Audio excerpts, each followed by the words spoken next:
Hey folks, I'm John P. with Texas Metalworks.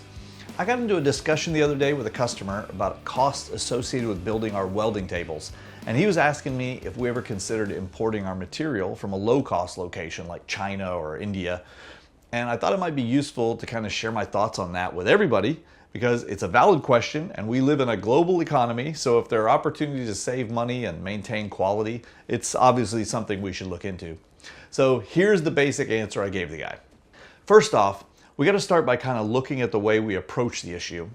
The way we look at it, you are the boss. You asked us to build a welding table, and by definition that means most of the time you want high quality, but you don't want to spend a bunch of money you don't have to. You entrust us to just figure it out. Use our experience, make wise decisions, because we're spending your money. So we're always doing this balancing act, trying to evaluate where we're spending the money. Let me give you an example. We invested just a truckload of money in a pair of 22 kilowatt lasers to cut the parts for the welding tables. We could have bought lasers like everybody else for a quarter of what we spent, but the way the math works out, saving the money up front would mean it takes us longer, a lot longer, to cut the parts. And that translates to even more labor cost, plus you get slightly lower cut quality and way less efficiency.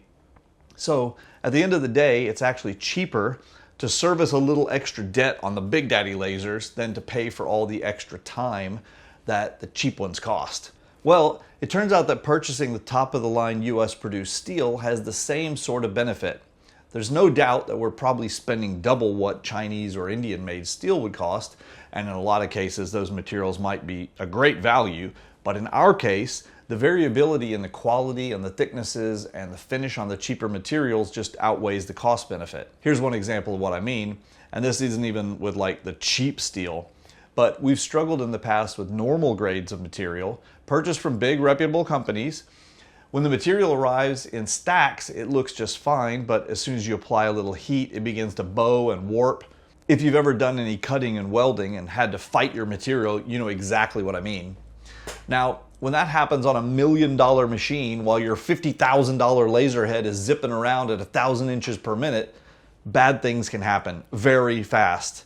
No matter how fast or how smart your machine is, there's always the threat of a collision taking out your head. So when we purchase material, now we buy the highest grade available and we get it pickled and oiled, which helps with the thickness, consistency, and also the surface finish.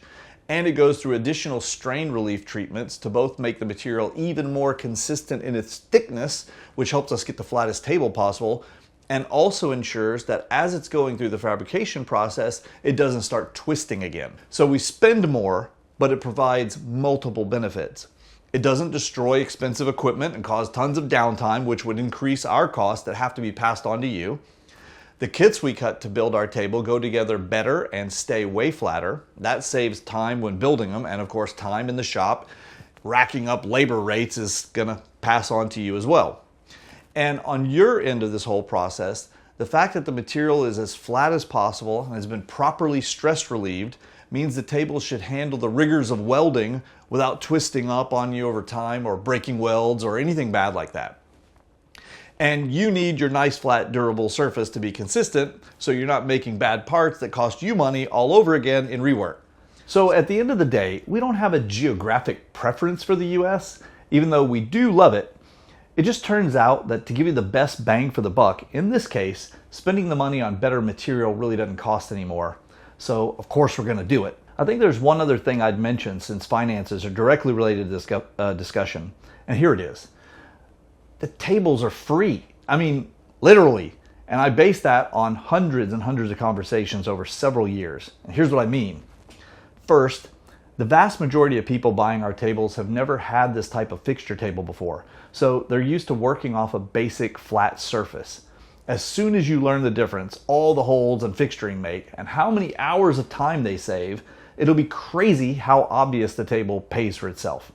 A lot of people have told me stories of them paying for themselves on the very first job. But also, these damn tables are built like a brick house, and they will just last forever. So in the rare instances when I've seen them pop up for sale, like on Marketplace or Craigslist or eBay or something, people are usually selling them for basically what they paid for them when they bought them.